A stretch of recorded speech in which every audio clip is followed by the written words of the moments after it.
Hello, my name is Elizabeth Bacravan, founder and CEO of Martha Ruth Community Building.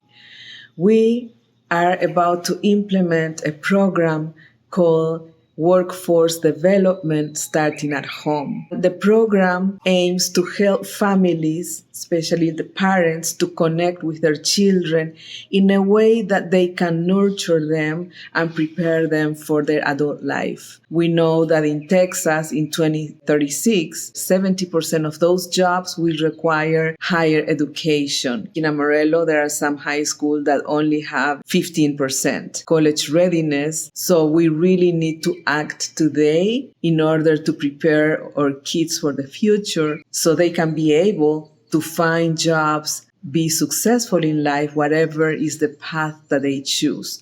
This is a responsibility of everyone.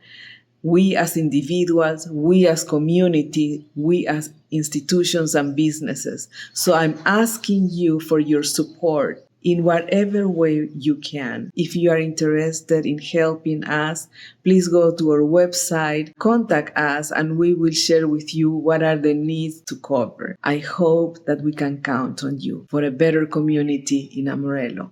Thank you very much for willing to help us.